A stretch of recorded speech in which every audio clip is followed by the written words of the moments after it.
Responses engine 5, engine 3, engine 1, ladder 3, ladder 2, rescue 1. We've got full showing.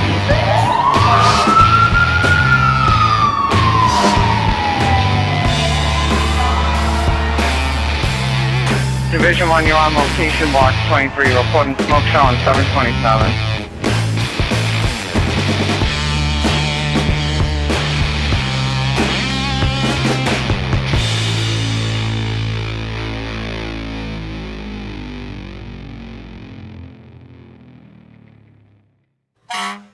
JobTlks podcast members do not represent the cities and towns they work for in their views and opinions. They are views and opinions that belong to us only. We are not here trying to be the experts or tell people how to do their job. Our goal with this show is simply to facilitate knowledge sharing. Welcome back to JobTlks. We are on episode number 7. It's good to be back in the studio. Quick intro. If you're tuning in for the first time, please go to our channel and start from episode 1. There's a lot of good content in there. Please follow us on our social medias at JobTlks, both Instagram and Facebook. That's JobTlks. You can also find us on the website at www.jobtalks.com. Please like and subscribe to our YouTube channel. Follow us on our social medias and engage and interact with us. And the biggest thing you can do for us is to share our content. So before we get into the episode today, I want to take a minute to plug an event that's coming up in June. What event, Will? That event is the First Lieutenant Derek Hines Flag Day 5K. It takes place in Newburyport. It is Saturday, June 11th in Newburyport. Race starts at 4 o'clock. So just a little bit of background. Derek Hines served in the Army. I actually served with him. He was killed September 1st, 2005 in an engagement. He was fatally shot, and his family, to honor his memory, because he was just a really good dude, started a Soldiers Assistance Fund, and they provide financial assistance to Massachusetts veterans who have been impacted by war, physically, career-ending or life-altering type stuff. So you can find them at the website derekhinesfund.com. That's DEREKHINES fund.com. Under their events tab, if you click it, you'll find details for the Flag Day 5K where you can register and race. If you're able to make it out, I will be there running, slowly, but running. And supporting the family after the race. There's usually some live bands there in Cashman Park, and that's in Newburyport, Massachusetts, where he's from. So again, June 11th, 4 p.m. start. Find him on the website, derekhinesfund.com. Register, come out, run with us, or me and the family, and all the other people that'll be out there. It's going to be it's always a good turnout, and it's always a nice thing to do for a great cause and a great family. All right. Well, so we are going to kick this episode off. We're going to be talking about overhaul today. There's not too much sexy about it, but it is probably, maybe it's overlooked, but it's a really important thing to talk about. But before that, usually we do a shout-out segment, but this week we're going to do a call-out segment, and it'll explain a few things. 1, my tardiness today, and 2, why I don't have sneakers and I have these Jesus flip-flops on. So anyways, I just wanted to call out Gio and Andy and say thank you for relieving me not early. Oh. Yeah, so today, hate to talk about it, but early relief. It's an important one, guys. Listen, if you say you're going to be there, just got to be there. The flops also have an ulterior benefit based on our viewership. Yeah. Random fact for our viewers. Episode 6 got a weirdly high number of views on YouTube. Like, not that we're not awesome in the number it's one podcast, and it's not because Barry's, attractive and good at what he does. But in viewing the analytics for our almost 1,000 views in the course of a few days, we found that under the search terms where people found our podcast were bare feet male podcasts was 6.5% of the search terms that landed people onto our page. So We're gonna hit 1,000 because of that. Now everyone removes their just wanted to let shoes. you guys Remove your know shoes. that we're here to make money. No, I'm just kidding. No, but seriously, fun fact. Yeah, we're So- trying to raise some dough for the show. To just get back into that really quickly, it's actually kind of a funny story, and it points out one thing about the fire service. I don't make plans after my shifts. I typically don't because of the predictability of the unpredictability. Yep. So, and that's just how it went this morning. The cards were stacked against me. The guys tried to get there on time. One of the guys lives in town. His truck got a flat, I guess, like not just a flat, but it was a blowout. So one of the other guys went, Rolled you know, into a in service ravine. to go, rolled into a ravine. He went to go pick him up, and while he was picking him up, they got that An asteroid came. that 650 call for some bull crap MV. Anyhow, they got there as quick as they could. Thanks, guys. I appreciate you. Have you seen the video from Fire Department Chronicles on was it Murphy S. Law and his brother? Yeah. Yeah. He'll find you. He'll find you every time. Always does. But anyways, they also said if I gave them a shout out, they'd listen to the show. So there we go. There you go. Awesome. Plus the feet. This is a Plus the no-brainer. feed. Dude, no we're brainer. going- No brainer, boys. I'm thinking 1 million views conservatively in this one. With your feet, looking at 2 million. If you like size 17s, Oh God, hit me up in the DMs. that's insane. This could be profitable though. All right, Dude, anyways, people sell anyways. feet pictures for a lot of money. There's online. there's a Feet mar- search. Overhaul. There's a overhaul. market. Let's overhaul this conversation. Yeah, John, yeah, what time do to we got? overhaul. Exactly. All right, guys. So overhaul defined: an examination of the fire scene after the main body of fire is knocked down to make the determination that no fire remains and the building is safe to reoccupy. That's the gist of it. Okay. So I guess this is where like the grunt hard work of the fire comes in, right? The exciting part's over. You went in, you kicked its ass, and now it's time to just Get your ass labor. Get your ass kicked. This is where the fire starts to kick your ass back. Yeah, Right. This is where like that adrenaline for your first like 2 Yeah. tanks Yeah. actually Right. fighting the fire wears off and you're dying. Which we're going to talk about that aspect of it as well, where you've gotten your ass kicked and now you're still at work, right? So I guess to start, right, the fire's out, and now we have a lot of things to consider, okay? What we want to talk about, we want to start getting into some tactics and how we're doing things and why we're doing things the way that we're doing things. And so all I could come up with was for overhaul as a tactic was we had Chief Lloyd Lehman, who was an old school chief, and he's published. He has some books written. And when I say old school, I mean like 1940s. But So he built the school. so he built the school. Very, very old school. But from reading some articles, some well-written articles, guys would say that a lot of the things that he spoke about in these books are still, in use today and practical for today's fire service. So one of the things that he talked about was basically just the 5 basic firefighting tactics. And it was rescue, exposure protection, confinement, extinguish, and then finally overhaul. So overhaul certainly has its place. It's one of those things we just really don't talk about. There's not much glory in it, but it's something important to talk about. So we're gonna hit on it today. So you kick the fire's ass, and now we're at the point where we're gonna go into overhaul, and this is where we start talking about dangers. So Will, you went on to talk about you just got your ass kicked by the fire. You burned through your whole tank of gas, Yeah. and now You're you're still overheated. You're still. and now you're still at work, right? It's arguably where the most physical exertion comes from is during overhaul. Yeah, Yeah. no question about it. How many times? Well, I mean, so it's happened a few times to me, but you get your whatever last due to the fire. Let me tell you, I'm a Engine pro. 3. I can tell you all about being last due and doing overhaul. So your last due to the fire, and then you get called in for overhaul, and it's like, all right, you going in there. I mean, so we're talking about danger, right? So first of all, are you on air? You should be.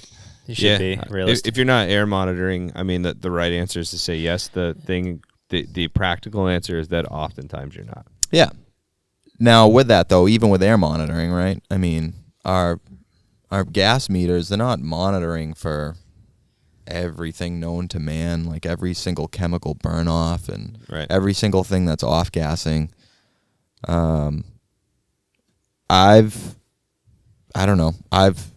All the fires that I've been in and afterwards and have been overhauling, unless it was like, we recently had one that was kind of like outside-ish, and it really was just wood and some electrical wires. It wasn't a big deal. Nobody masked up, right? It was just the fire was extinguished very quickly, and there was a little bit of overhaul. It wasn't a big deal. But anything that I've done major inside, I've been on air. Which makes that exertion that much worse. It does. But, at least that point, when your bottle's going down, you know what I mean? It's not like it has to be like a third, and a third, right? You can stretch that bottle and then you can get out. And the good thing about that is that we're all taking turns. Hopefully you have a lot of guys in there and you're moving things around and people are getting in and switching out quickly, right? That's kind of the whole idea.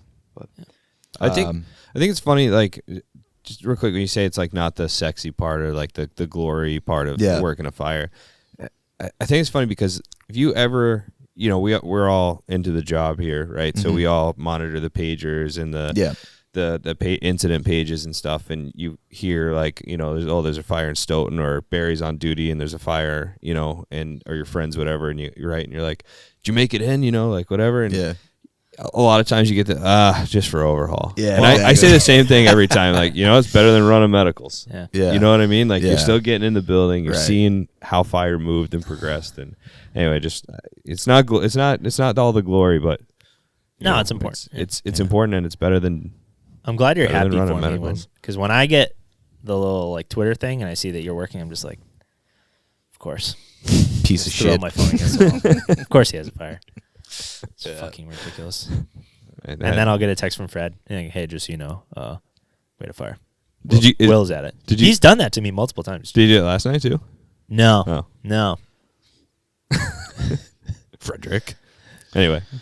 So from a tactical standpoint, we're looking at some dangers, right? Obviously, we're in this IDLH, so we want to make sure that, we have our masks on and we're first and foremost paying attention to our health, safety, right? So the other thing we're looking for, it depends on what kind of fire it is, but obviously if it's a big structure fire, you're going to, and we're not responsible for this overall, but we're responsible for this as a team, because you're going to see things that maybe some other people don't.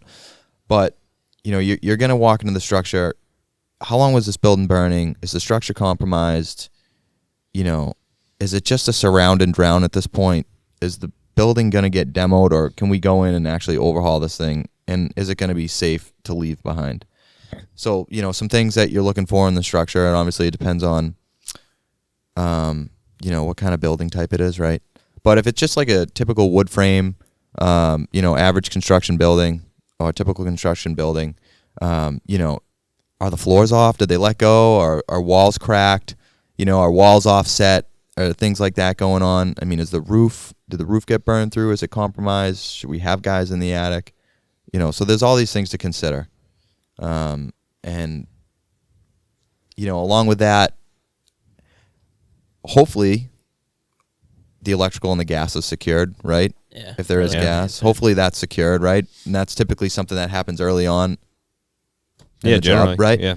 So hopefully that's done. We don't have to worry about anything like that. But with that being said, you can't see, right? Decreased visibility. We don't have lights in there anymore, so we need to have lights set up. We need to have everything done there. And then as you're overhauling, once you get into the overhauling phase, I mean, there's just shit everywhere, right? I mean, when you're ripping... Oh, yeah. When you go into someone's kitchen and, there's a fire in the ceiling, you start ripping it down, and these people have everything that they own in their kitchen for whatever reason that day, and you're trying to pull everything down and get to the seat and make sure everything's put out, and in the first phase of the fire, right. it's all tripping hazards, it's all falling hazards, things like that. So that's all stuff everywhere. Yeah. And so it basically becomes like a hoarder's house. Yeah. Oh, at that point, like just everything is just piled on the floor. There's no egress. Right. Yeah. No, there's just stuff everywhere. You're tripping over hose lines. Everybody has tools. You got a bunch of guys in there. Yeah. You know, like everybody's trying to get inside. Yeah. I mean, Barrey comes up the stairs with his 12-foot pike pole for the 8-foot ceiling. Oh, sorry. Sorry. What'd you say? Yeah. Oh, you need something? Yeah. Inadvertently just overhauling by dragging it across the ceiling the whole way. Yeah. So, I mean, you have that to consider. So that's just what we want to, that's just what I want to point out as far as like, you know, some tactics, you know, obviously keeping your mind on dangers and possibilities and things to unfold that, you know, everybody's responsible for. But ultimately, it's your company officer who should be really paying attention to some of that whether the structural integrity of the building, like you said, is compromising, even just the weight of thousands of gallons of water and the effect that has on a structure. Yeah, that's huge. You know, a good tip I saw for that, it was on, I think it was a fire we had in Somerville, is knocking out just taking the toilets off. Yeah. Just like cracking the toilets off. Yeah. And just letting, because when you get like that 6-7 inches built up, you know, that'll all come down. And again, it's just one of those things. But but considering that weight and having that thought, like, oh, we got to get this out of here somehow. It's good. The one time I was in that situation, it was they were old condos, and we were walking through like literally up mid-shin through water and all the cellulose insulation and everything else that was coming down, and I'm like walking. It was like mud. There was no taking the toilets off of that scenario. I did have a cat rescue on that fire. Nice. Yeah. The infamous cat rescue. Yeah. The highlight of every fireman's career. It was it was under the bed, and there was like, I mean, whatever. It was we rescued a cat. I'm gonna leave it at that. It was me and my friend Ian. I rescued a cat during the overhaul phase at another mutual aid fire, and the biggest cat I've ever seen in my life. Legitimately, probably. I'll show you a picture. Probably 30 pounds. Was it an actual lion? It might have been. It was like one of those Maine Coon. Oh, dude, those are massive. Dude, it was enormous. Massive. Have you ever rescued a cat out of a tree though? No. Have you? Oh yeah. Dude, well, we all have cat rescues. Yeah. Was it your own cat or was it on the job? No. We got called. This was way back a long time ago. We got called to rescue a cat out of a tree, so we ended up throwing like a 35, and I was like the youngest, so I'm like walking up there. And the cat ultimately self-extricated. He waited for me to climb the ladder, and I was like, "Fuck you, Barrey!" and just jumped. That's awesome. So, which is better than like you grabbing the cat and then the cat being like. So wait, did it jump to its death? No, it just like jumped down and like ran off. And I'm like, "Well, your cat's out of the tree." That's funny. That's awesome. I made this worse. I'm gonna come down now. But yeah. So I've also saved a pigeon. Yeah, that's with my wife would appreciate that. With Fleet Jello when he was on Engine 3, we had a Fleet Jello. I don't know. His real name's Pete. He's a good guy. We had seagull that was stuck in Walgreens between the two open doors. And I text Randy Schmello. I was like, hey, believe it or not, like I had my first save today, and he's like, are you fucking serious? Like, this is amazing. And I sent him a picture. It was a seagull with like a broken wing, and like we were just there trying to get groceries, and some guy's like, hey, there's like a seagull trapped in Walgreens. He has a broken wing. So I grabbed him, and I actually expedited his death. We called animal control, and I like gingerly hit him. I was like, all right, like what do you guys like rehab these things? And he's like, nah. He's like, once the animal's wings, he's like, I'm gonna euthanize him. And I'm like, you serious? I was like, no, give him back. I'll be the station pet. Yeah. So he died. Reoccurring theme. We're an all hazards agency. Yeah. That's right. Take care of animals too. That's right. Ice rescue, Walgreens rescue. That's right. I before you overhaul this conversation back on topic again, I had I drove by a fire in Boston, and nobody was there yet, and went in and helped a lady out of the house and her son, and my wife, who is a zookeeper or was a zookeeper, the woman had mentioned she had like parakeets or something in the house, and so my wife is like, "There's birds in there. There's birds in there," and like. I feel really bad, but I was like, I'm not telling him to go rescue birds. Like, I'm not going up to the fucking Boston district chief and be like, "Sir, you need to go get There's these a couple birds." parakeets in there. They were probably like endangered snowy owls. Yeah. Right. I think they ended up Just cost me $30,000, Paulie. I think they ended up being fine, and I felt bad because like obviously that was important to my wife and to the resident there, but I was just like, I don't feel comfortable going up to this district chief and being like, please go get these parakeets. Anyway, so I probably also expedited their death, but I'm gonna pretend they're fine.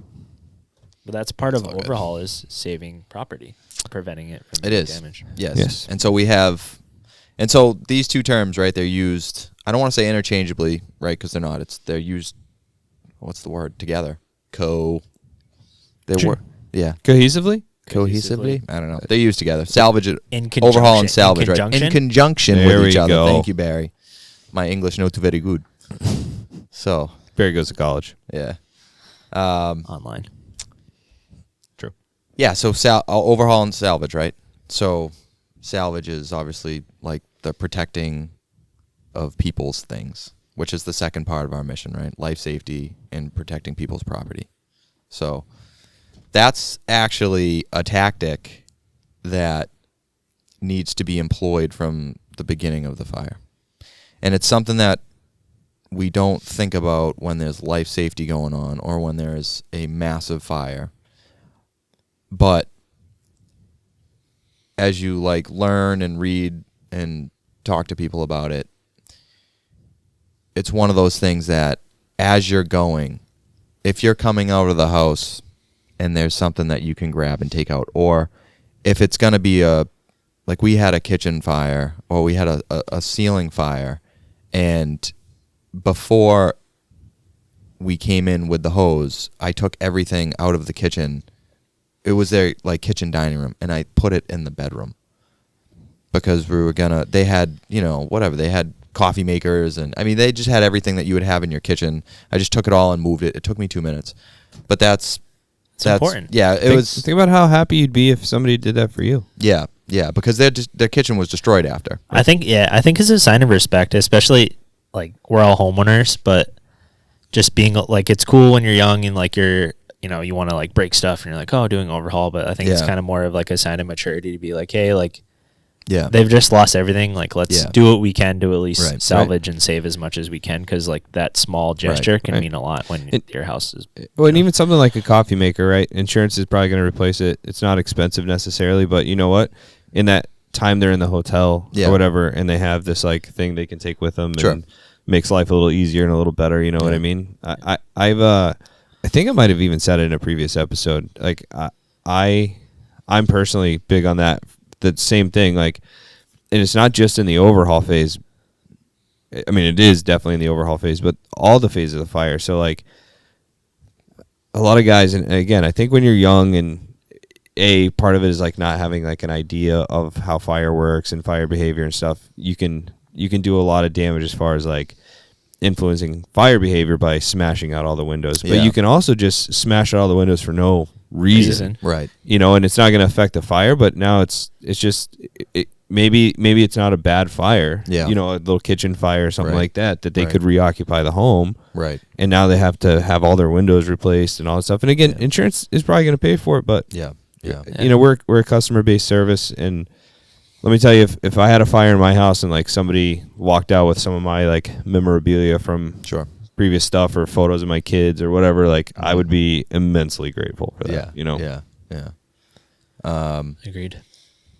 Yeah, so that's a tactic that you have to employ from the beginning of the fire if you can help it, moving things out of the way, stashing things in drawers, taking pictures off the wall, even just closing a door to a bedroom to keep smoke from going in it. Yep. Or to minimize smoke from going in it, right? Because you're probably not going to be able to keep smoke from going in it. But if you can minimize all that damage, when you go in for a room and contents fire, obviously that's huge. Yeah. And we also just you hit pretty well, was water. And you said, Barry, you said water volume, and you were talking about how to get rid of water. So I think we've probably all been in the surrounding drowns where, you've got 2 or 3 ladders just dumping water on it. We used almost 1 million gallons on a building that we ended up having to just demo the entire thing, which was awful because the people who lived in this house literally lost everything. And probably a lot of it never even came close to being on fire. But you can't go back in for some of these houses that are, we couldn't go back in. The porch had collapsed. The front of the building was starting to collapse. There was all these things going on. And it was like, we had dumped 1 million gallons of water on it. So it's like, not to say that the wrong decision was made that day, but it sounded like a stubborn fire. Yeah. What are you talking about? The point of it is just that if you can get in somewhere and you can just use enough water. Yeah, directly employ it at the seat. Yeah, or not the seat, but the actual area of impact. If you can. You know what I mean? And not just to sit there and douse it down until, until the cows come home. Also, I think it's a good idea to, like, when you're overhauling, just, like, have a couple people overhauling, people with a hand line, guy with a tick. Yeah.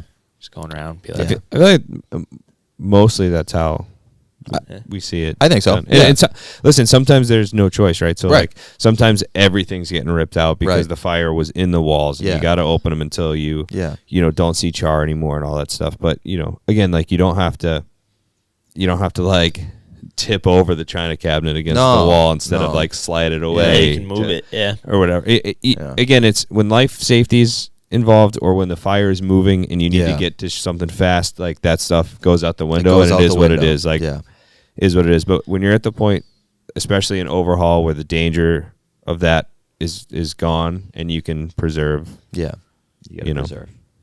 So that's part of the whole tactical thing of salvage is you got to employ techniques from the beginning, and as you go, if you can, just be mindful, that you are trying to preserve people's stuff. You are trying to protect their property, and that is part of our job. So, do you have a I don't know if you're going to get into it. Do you have like a go-to tool? I mean, I know you carry your ads. Is that your... Yeah, so I have used everything in overhaul. I've had a set of irons. I've had pike poles and New York hooks, and I've had some like tall ceilings that I couldn't use the Halligan for. Typically, my go-to tool always, not for everything, obviously, but especially for anything that I'm considering like demolition, and that's exactly what overhaul is. I'm always grabbing my ads tool. Yeah. For those of you that are listening, because I went over what it is, or who have been listening. For those of you who have not and you're just getting in now, the ads tool, it's a demolition tool that's been around for a very long time. I've been swinging them for a long time. My father owned a demo company, and it's a leverage monster tool. It's like your Halligan, just kind of on steroids. It's not necessarily meant for forced entry. It's not perfect for it. The Halligan's better, but it's I think Boston Rescue 2 or might have just posted a photo of one that they just outfitted on. I think they got a new Rescue 2. They did, yeah. And I think that's where I saw they just posted it was a branded one, but it's a good tool. Is that I kind of actually meant to look into that before we. Some places call it the Boston ads. Yeah, some people do call it the Boston ads. There's another company, a guy we just started following each other on social media. He actually makes it's like a modified ads that has like a hammer end, like a sledgehammer end, and then I know exactly. You know exactly what I'm talking about, don't you? Yeah, yes. That might have been the guy. Yeah, and he like brands it just like you said. I think that might have been what it was. I think it might have had the hammer end. Yeah, on it, but we're gonna have to look him up and give him a shout out. Yeah, and see if he see if he wants to talk about send us a video of his tool, because I'm pretty sure, I don't know if he's forging them or what he's doing, but I think it's his brand. Yeah, it's awesome. Yeah, so we just talked a little bit about danger. So I guess, what are we looking for, and how are we going at it with overhaul? I think the first, after kind of clear the scene a little bit, make sure there's no danger going on. We're going in. The bulk of the fire is knocked down, so we're kind of looking for an ignition source, where the fire started, how it started. I mean, you're doing that all the way throughout. But that's where you're getting your direction of travel for overhaul, right? So, I mean, this is where building type comes in. If you have a balloon frame house, obviously, it can run up and down, communicate throughout the entire building if there's no fire blocking put in. Right. For those of you who don't know, as you update old buildings to bring them to code, you got to put in fire blocking so that we don't have this 3D communication with this balloon framing. But that's where we're starting. We're trying to start at the origin, and then from there we're seeing where the fire might have went. And obviously from there we're ripping down everything in its path, all the walls and baseboards and ceilings. And I don't know if this has ever happened to you guys, but how many times have you gone and ripped down the drop ceiling, and there's just the old horsehair plaster and lath that's ceiling above it, and now you're ripping that down and chasing that, and that gets pretty brutal. Yeah. I find myself more and more wearing my SABA, not necessarily because it's an IDLH environment. Like even if we're doing overhaul and there's good ventilation, there's plenty of airflow, but I just don't like breathing that shit in, like plaster and lab, Yeah. like it's all this particulate in the air. Yeah. Like I would rather just go on air, like because I get this like. I don't know. It's not. There's no way it's good for especially in the Northeast, like older houses. Like who knows if there's asbestos in there? But just like you can see it like in the air. Yeah. And I'm just like, it just can't be good. I wish I was better about because I feel the same way about it, and then I just oftentimes, as a lot of people do, just like get into whatever it is, and then afterwards I'm like, I'm an idiot. I was just talking about it last night. We had like a little one of the newer high rises. We had a little electric scooter fire. This was maybe like a year ago, and so we were in kind of doing overhaul, making sure we had that it didn't extend anywhere or whatever, and almost nobody was wearing a mask, and it was pretty smoky. And then like afterwards you have that like irritating cough, and you're like, dude, that was a battery. All that smoke was from a battery. Yeah. And we all just breathed it in. One of the lieutenants, it was actually his last shift. I remember him coming through and being like, put your masks on. Yeah. And which was the right call. But I also think one of the things you just said is really important. So on top of not doing damage to the home and property, you also don't want to destroy the scene, because the investigators need to be able to get in there and try to determine a cause of fire. Absolutely. And if you're going through just haphazardly wrecking everything, you're going to make their job much harder. And if it's a lot of fires are accidental and a lot of them are undetermined, but if it's a fatal fire or it's nefarious or whatever, like that stuff is really, really important. Yeah, so definitely paying attention to what you're doing, and this is where the whole team effort comes in, right? I mean, we're not just going in there and like robots and just ripping these things down. You got to have your head on a swivel and be looking for things yourself, because at the end of the day, there's still dangers that can present themselves to you, right? So you need to be careful. So just some things that we just mentioned, like the origin, the cause, and chasing it, and some things to consider is, are there any chases? Are there void spaces? Where are they? Is there ductwork? If it's a room and contents fire, are there outlets and fixtures and things like that the fire is going to travel through and start to run up the walls? I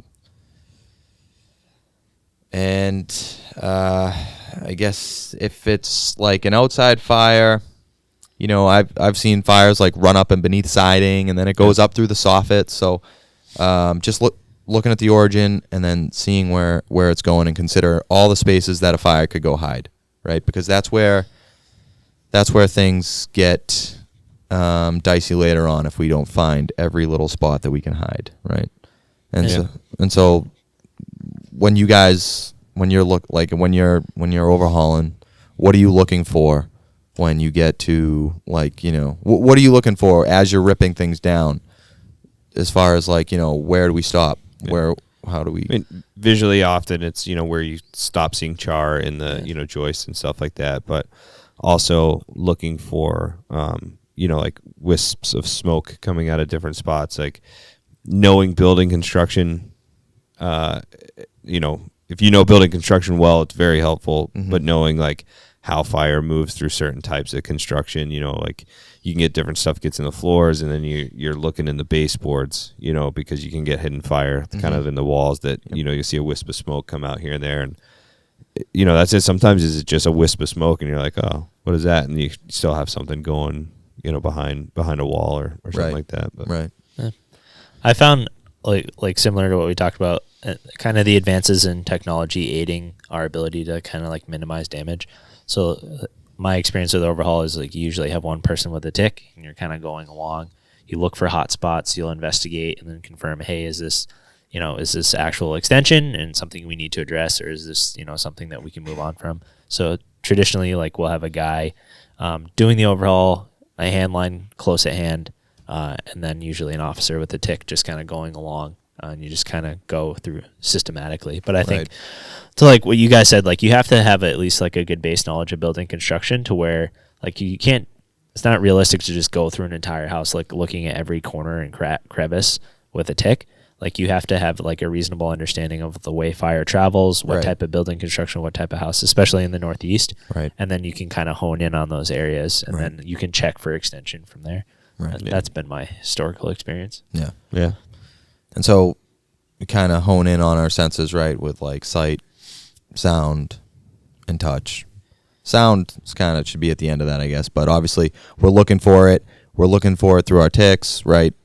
We're feeling walls. If you feel heat in the walls, is there like a complete abatement of smoke, right? Is a complete abatement of heat, right?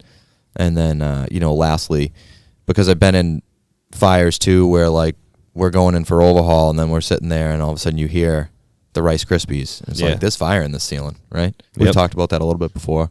Yeah. So, using all your senses and paying attention to what's going on, and you can listen for it and find it as well. Yeah.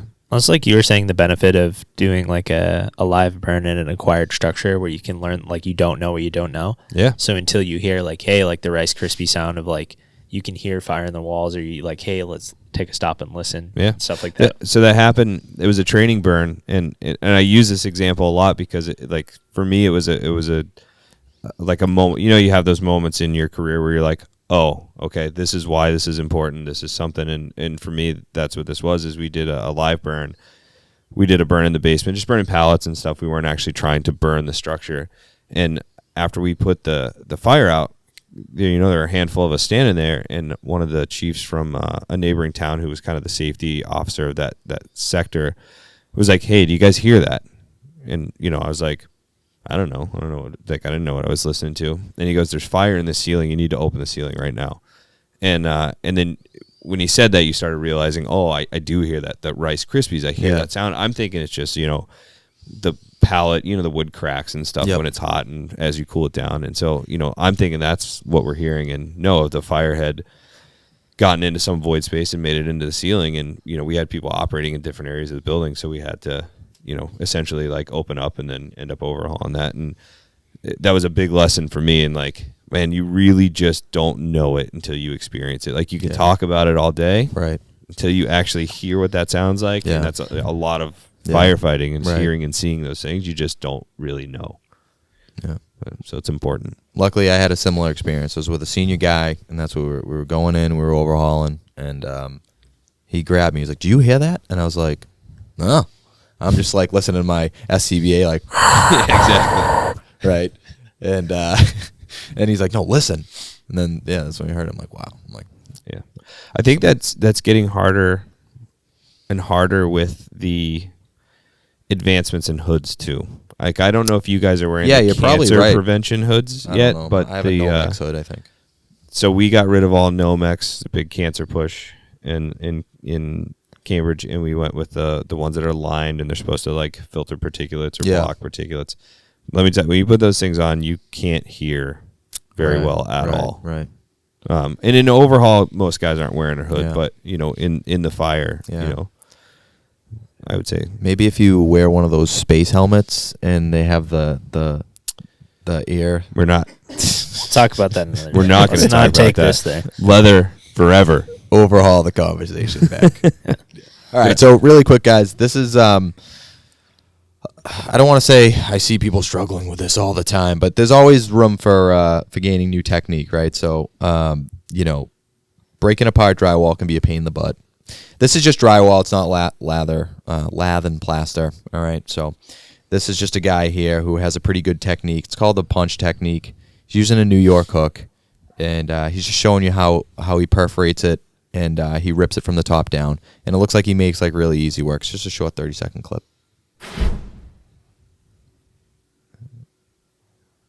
So for our viewers, for our listeners, basically all he's doing is he's just punching this from floor to ceiling or ceiling to floor, and then he's going left to right. He's finding the studs, and then he's just taking the end of the New York hook, and he's just pulling it down. He's essentially acting like, I don't know, like a big sawzall in a sense, where he's just ripping it down the studs, like every other stud or so he's pulling it off.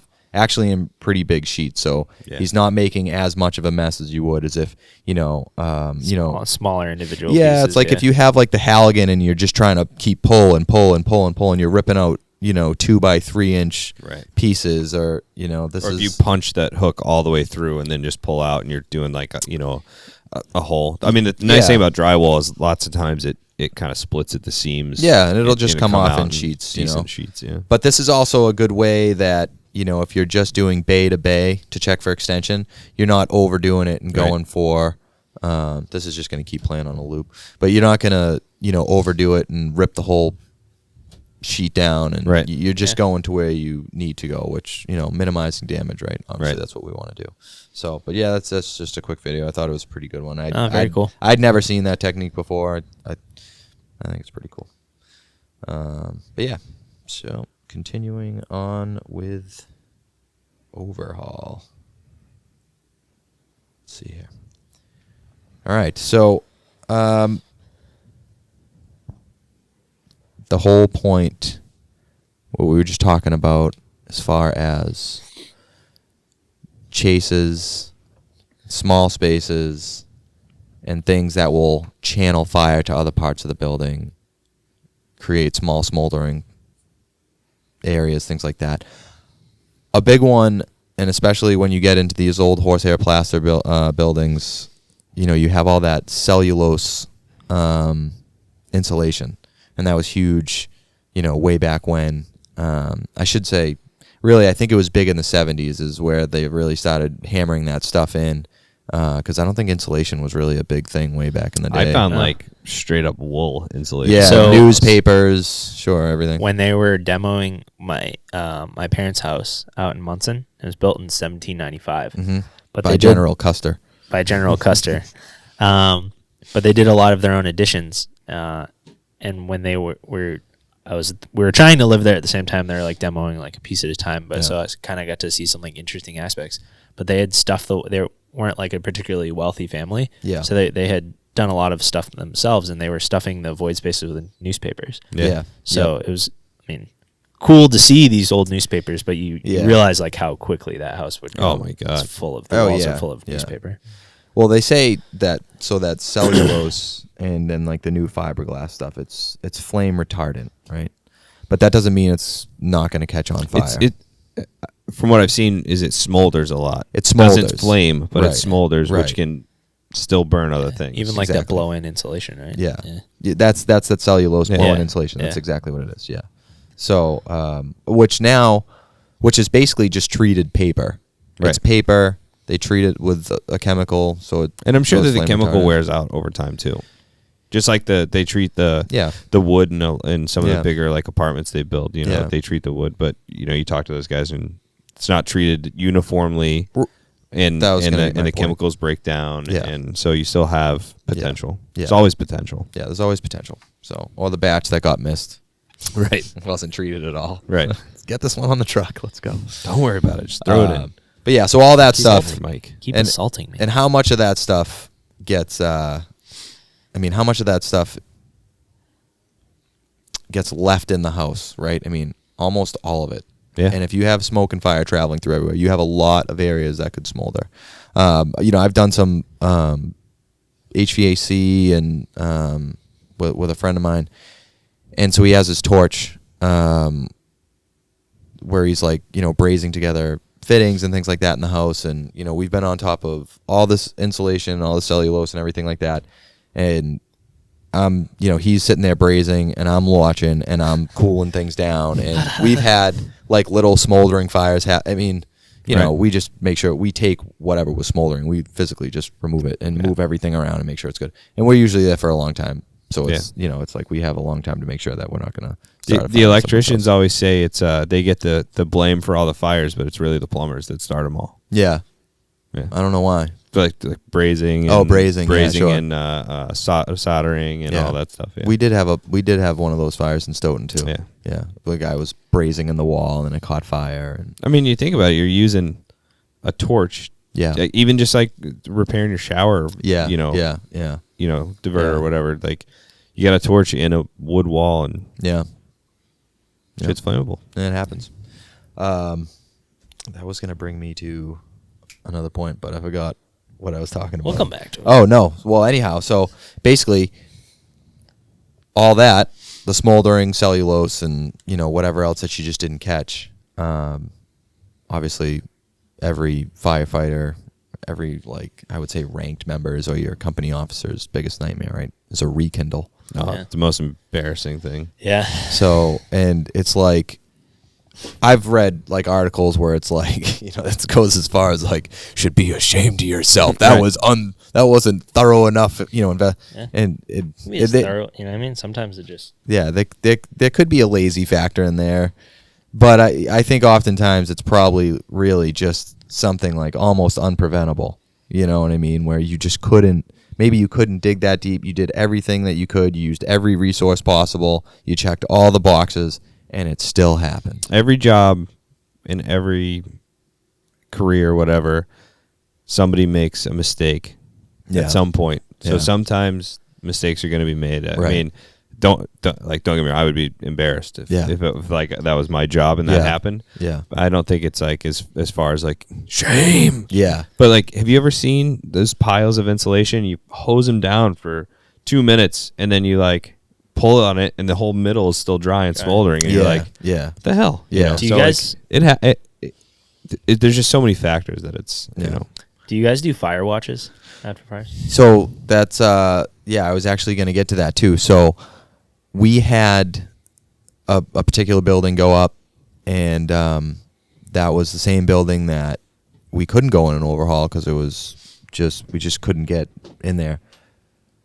We dumped almost 1 million gallons of water on it, and then we had a bunch of the building collapsing, and then that night it was demoed. And so we had a fire watch from the time that we left until the time it was completely demoed. So the time the whole building was crushed down into its basement, essentially, is how they do it, and they crush those houses down. They just fold it back into the foundation, and then they load it out. So, and then after it was loaded out, part of the fire watch detail, they just sat there and dumped as much water as they felt necessary on it until, the company officer was like, okay, good enough. Yeah. Right. So, but so we do fire watches for, post-hazard if we have to. But obviously then we just have our fire watch details, for welding and stuff like that. I don't think I've had a fire that we weren't able to go back in and overhaul with the structure still standing. Yeah. I don't think I've had that experience. Even ones we've backed out and gone defensive on, we've gone back in, Yeah, I will say that fire, I between me and 3 other guys, we demoed the entire first floor, living room and kitchen area before we were called out of the building, and that's when we were able to report back that first off there were just chases everywhere. There was no, it was insane how the fire was communicating. Right. It was literally everywhere. The basement wasn't plugged. There was light smoke. First floor, light smoke. And then it was ripped all the way from, the AD corner. And then it was all the way, the fire was mainly in the BC corner. So it had started here and wound up all the way back there. But there was fire kind of everywhere else and in between too. A lot of smoldering and stuff going on. Was there fire and smoke in the attic or the top floors? Yes. Heavy. That's where heavy smoke. So fire floor, second floor, third floor, obviously plugged, heavy smoke. Everything went up. And then it was all knee walls and everything. Oh. And then, they just couldn't get in through to get to that. Yeah. And it just kept reigniting everything, no matter how much water we put on it. It was insane. Do you So I think you and I did Van Norden Street Fire Watch together. We did, yep. Yeah. I think those are also, like, if it's safe, obviously being the caveat, it's a good opportunity to learn. Oh, yeah, we walked through. To walk through if you can, obviously being safe, like you talked about. Like, is there any compromising to the structural integrity? Is there, any issues? But, like, I remember, like, being a newer member and just, like, walking through and, like, being shown, like, hey, like, look at the depth of char here. Or, like, you like look at the progression. I learned a lot just by, like, walking through doing fire watches. That was one of those ones that was we walked through. So we were operating on the second floor, and do you remember dumping those like barrels of clothes out that weighed like 300 pounds trying to get them out of the window? Yeah, I do remember that. And I mean, the floor felt like a trampoline when we were up there, and then going in during fire watch and looking underneath at those joists and being like, ooh, wow.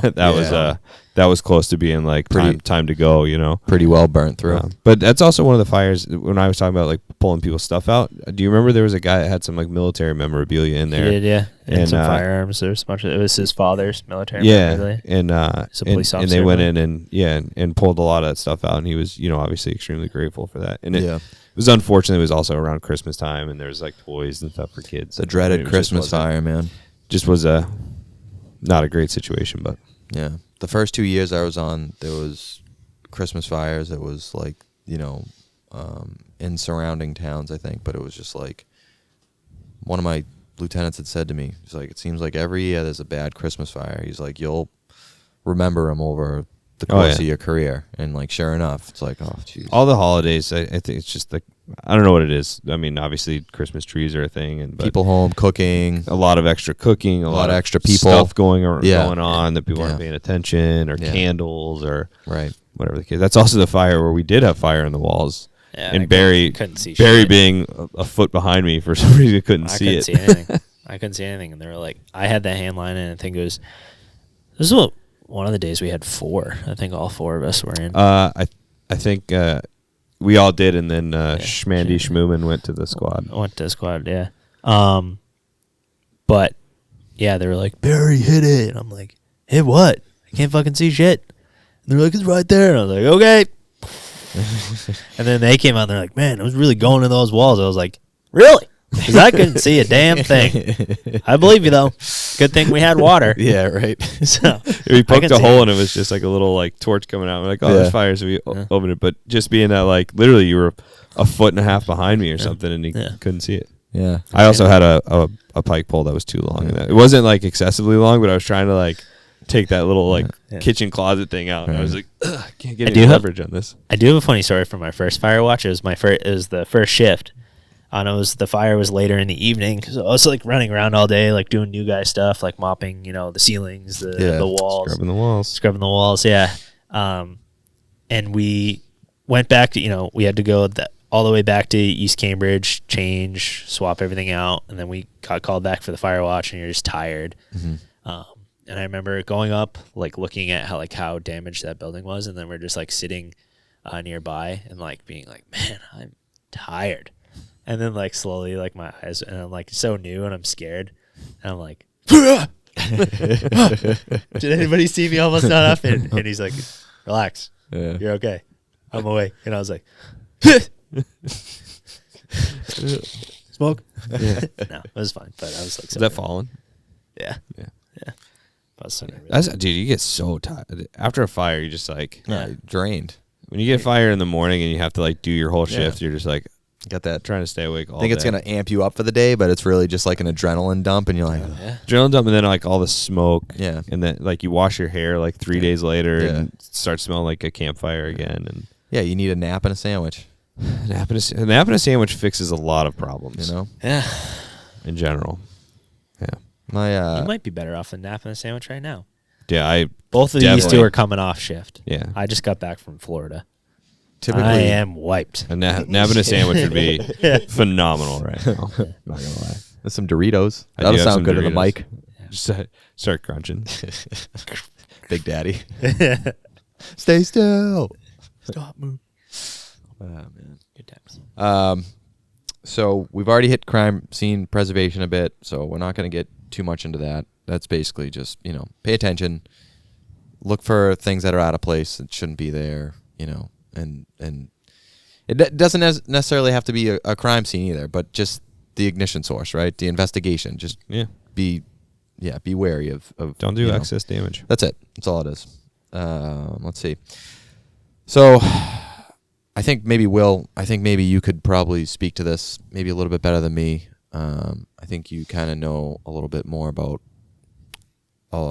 building construction and like the types, just because I think that you've kind of studied it and been a little bit throwing me on the spot. I think you've been a little bit more interested in it. Not that I'm not, but basically all I really have here is the building construction considerations, which we've already kind of talked about. So we have like wood frame and heavy timber and that, and so all the considerations for overall for that are the same as everything that we've talked about thus far. With heavy timber, we tend to think that it'll withstand fire like pretty good, especially like treated stuff. So those are just some things to kind of consider. Like if you're in a post and beam, I guess in a post and beam house or something like that, all that stuff stands up like really pretty well. And it's not like, like what is it? Like the smaller, like the wood and everything like that, the harder it is for like the pyrolysis to really take off and cook that stuff. So I think it withstands some stuff a little bit better, right? Yeah. I mean, you want to? I was just gonna say, like, aside from like the types of construction, like design, so like mansard roofs, like understand where gaps are, knee walls, understand where gaps are. Like my lieutenant's actually taken me around and shown me some of like the bigger apartment buildings where you can see, if you look at the windows, like where the gaps are between, like, the windows will all be like so far apart, and then in the middle of the building you'll see that they're further apart, and like lots of times that's where the pipe chases and that stuff goes up. So not as far as like the type of construction, but the design of construction that leaves, because the biggest things for us that are gonna hurt us are void spaces, basically, right? So places for the fire to like you say, communicate and go to, and then ones that are difficult to get to, big void spaces in apartment buildings, right? Knee walls, stuff like that. So that's okay. I think it's important. Like, you don't have to be like an expert, but having like a good working knowledge. And even like when I was bopping around in Florida, I'll probably post a video like tomorrow, maybe. I don't know why you wouldn't let me post the video. I was gonna try and film one more, but I just try and pay attention, and when I was down in Florida, everything down there, a huge construction boom like everywhere else, but everything's new construction, or at least compared to the Northeast. And I stopped by a construction site and I was like, "Hey guys, I'm from JobTlks," and they're like, "Oh my god, yeah, what do you want?" So I was like, "Hey, do you like?" They had these huge. They were doing this whole neighborhood complex, and the first floor was kind of like a taxpayer. First floor was going to be like a commercial occupancy, and the second floor was residence above it. But the whole flooring system was all just prefab trusses with gusset plates, and it was all like just modular. So it's like a really efficient way to build. But when you're talking about like how fire communicates in a building, and I'm looking at the stuff and I'm watching them like put it in. I'm like, man, like that's a really efficient way for like energy conservation and for building. Like, but that's like a death trap for firefighters. Like the amount of just void space, and if those like gusset plates just let out, like I understand like under normal load, like gusset plates are very strong, but not under fire condition. So I think with the gusset, so we obviously have like the I-beams, the manufactured beams and stuff we see a lot, and the gusset plates I don't think we see as much up here, which is like a good, like taking the video was awesome, but I think it was might have been Eckert again that we were talking about the gusset plates, and it's not that the metal fails. They don't put them on right. With that, and they warp. So when they are exposed to heat, those teeth bend out of the wood, and that's what leads to a lot of that failure, because the teeth aren't in the wood anymore. Right, right. Yeah, all that. I mean, and it doesn't take a long time. Stuff gets a lot hotter, a lot faster. Yeah. So. The only other consideration I had was like if you're in a commercial building, if you're in a steel, basically a metal building. So basically like what I've been told and taught, and I think Eckert hit it, was that, if you go in and you cool down one of those buildings, you're going to re-strengthen the steel, right?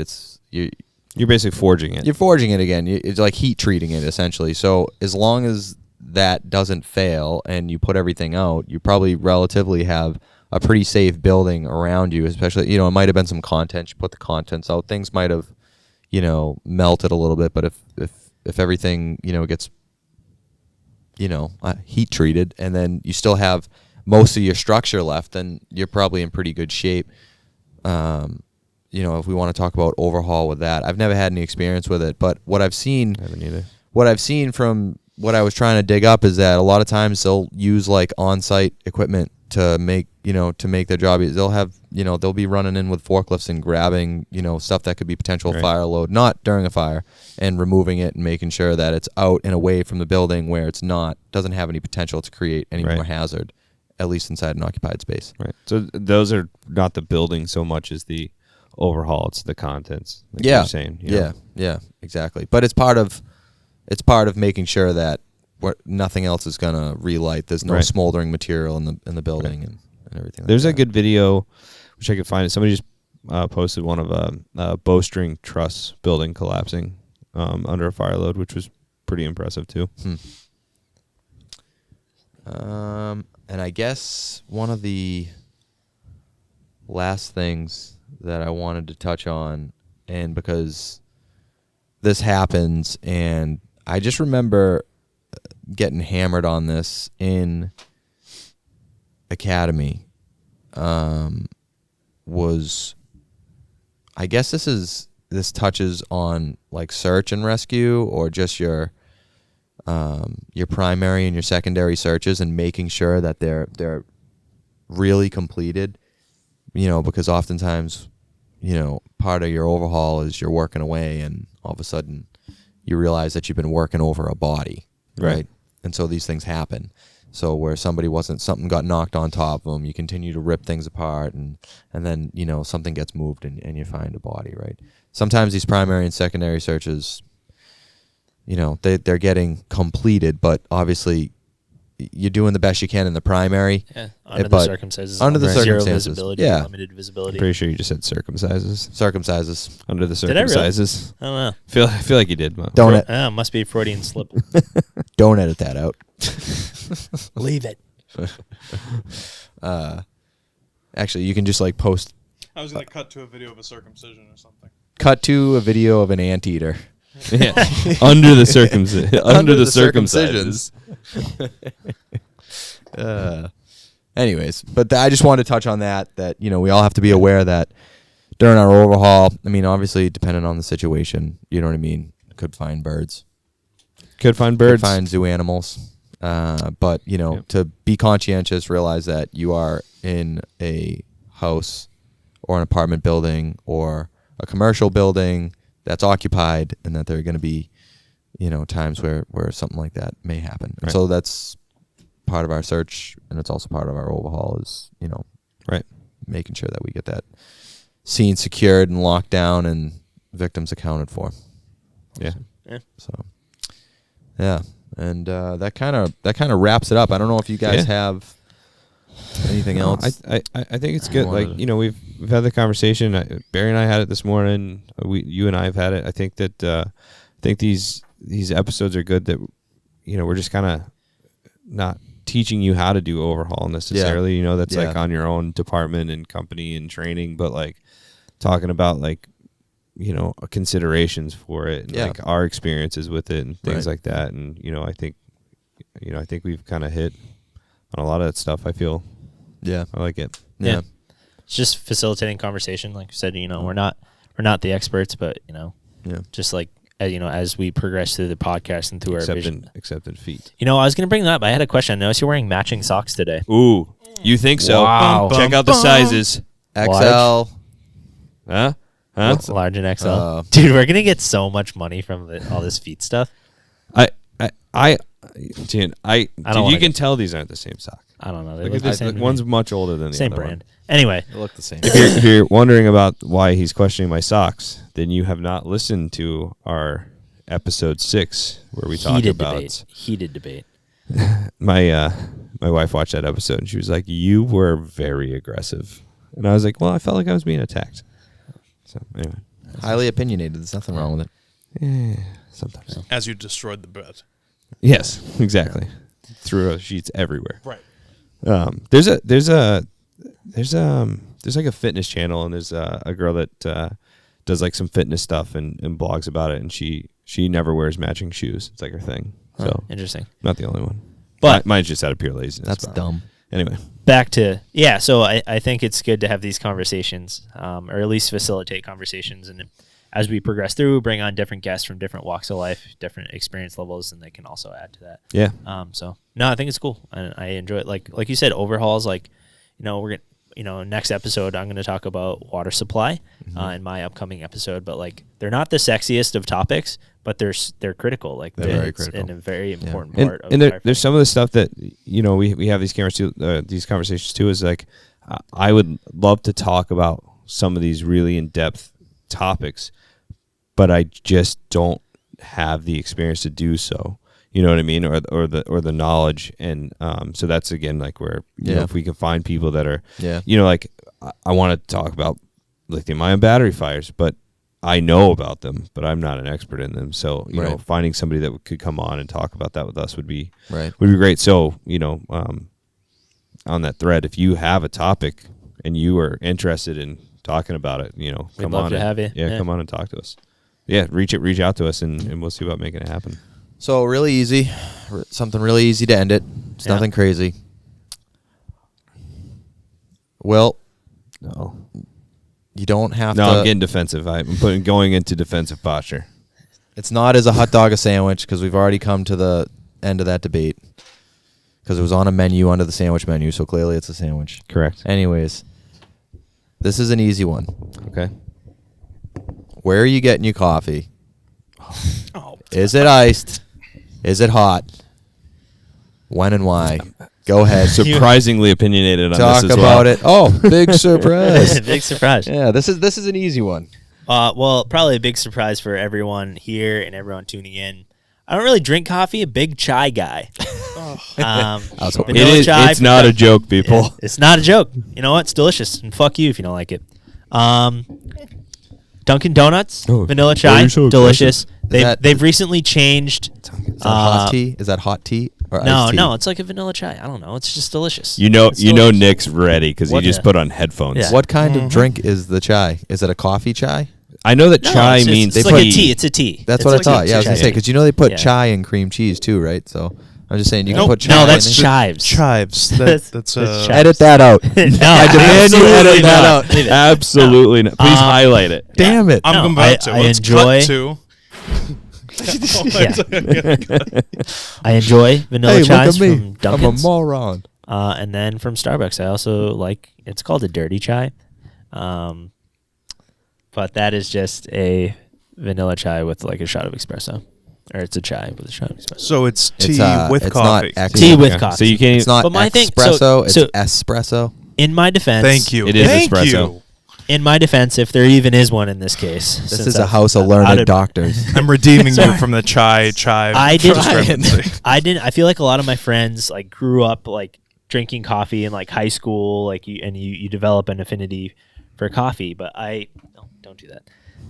I feel like I put so much cream and sugar that it defeats the purpose. Like I don't really appreciate like a good like nice like roasted black coffee with nothing in it. Yeah. So like I feel like for me to drink coffee, it defeats the purpose of like why like you guys might be drinking coffee. Like hey, like a nice fresh cup of coffee in the morning, and here comes Barry. Like hey, you got any? You know, and then just, Yeah. So that's my All right. big chai guy. Big chai guy. Good enough.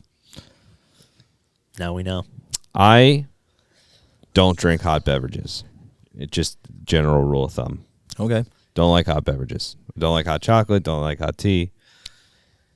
Do not like hot coffee.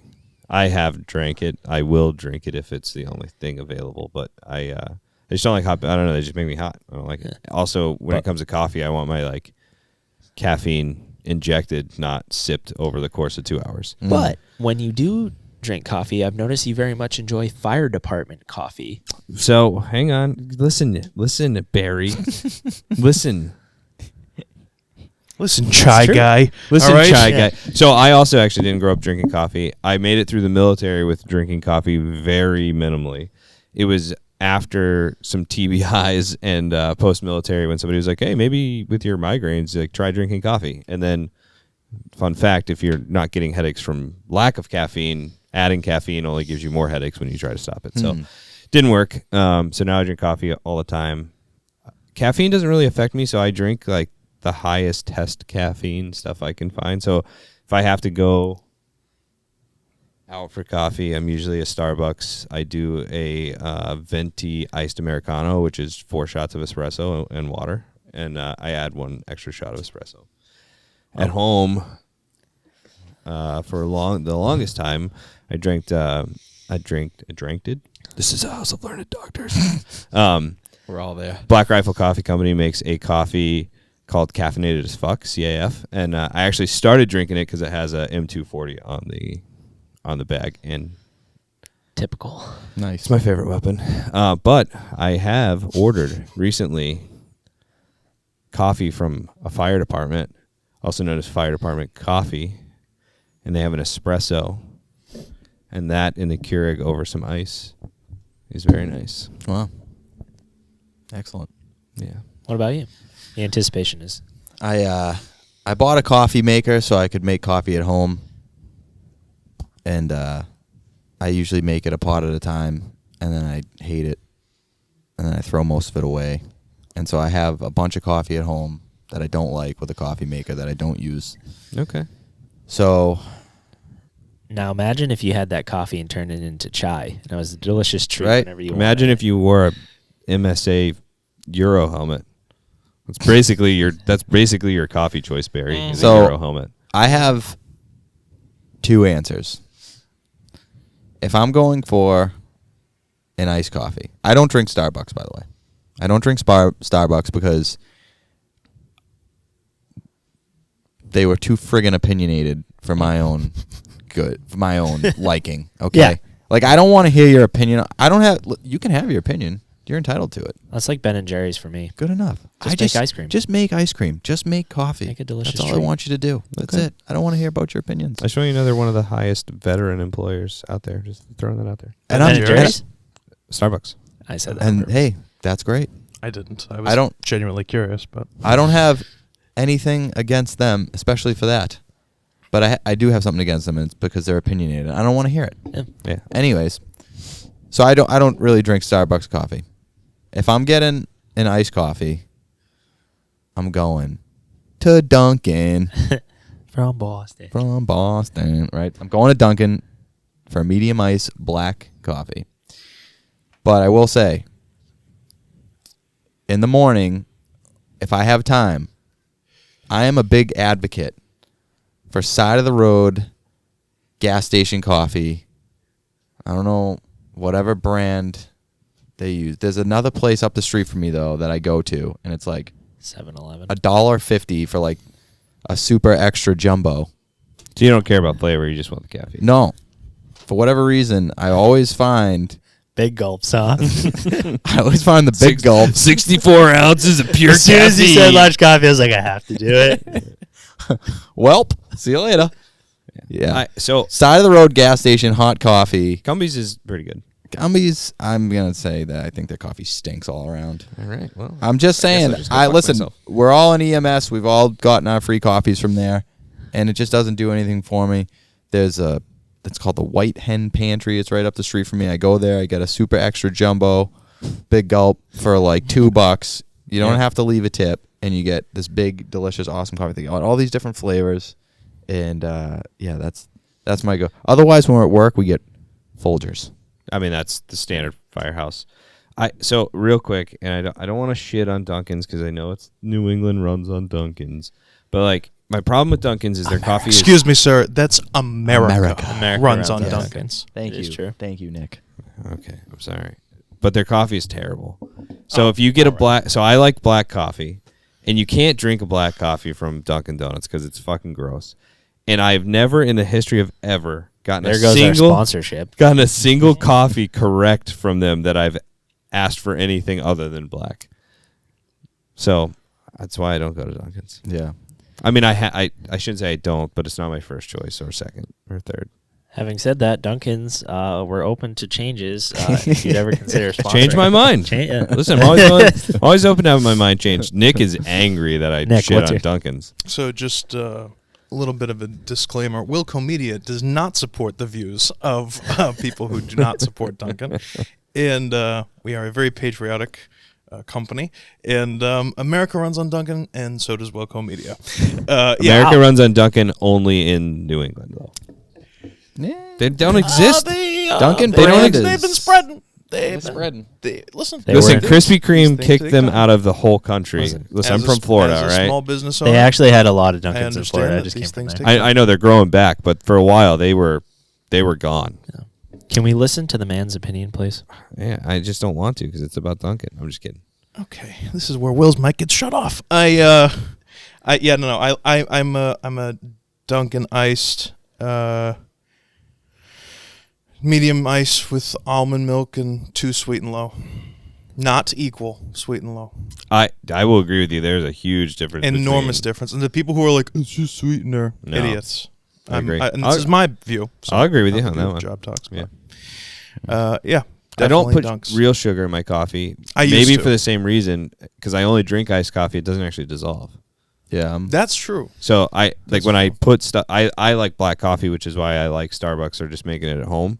But when I put stuff in coffee, I don't use real sugar. It's not because I care about sugar. It's because, although I probably should, it's because it doesn't dissolve in iced coffee. I don't put sugar in because You don't like to eat your coffee? I'm already sweet enough. Ayo. Hey. Gotcha. Same thing with chais. I don't think so. That's a reach there, No? Barry. All right, guys. We're reaching for the chai. All right. Well, that about wraps it up for us, anyways. We have just been failing at words Wraps us up. Wraps us up. So thank you guys for tuning in. Thanks, guys. To another episode of Job Talks. Again, please share our content, whether it's YouTube, Spotify, Google Podcast, Apple. If you're listening, please go ahead and make that channel that we requested 6 weeks ago. Because for whatever reason, I don't know. I have They updates just don't on that. like us. I have updates on We that. have updates on the Apple. Yeah, we'll talk after. Awesome. Yeah. So right now you can find us on most of the major streaming platforms. JobTlks, JobTlks, Instagram, Facebook, YouTube. Hit us up. Merch coming soon, and we will see you on the next one. Overhaul that comment section. Overhaul that comment Let's section. go. Let's go. All right, guys. Thanks, guys. John, the official ending? Yep. All right, guys. Job Talks out. What'd you ask? Are you gonna wave goodbye with your feet? Oh. Bye, guys. Yeah, edit that in later. Guys, you're so good.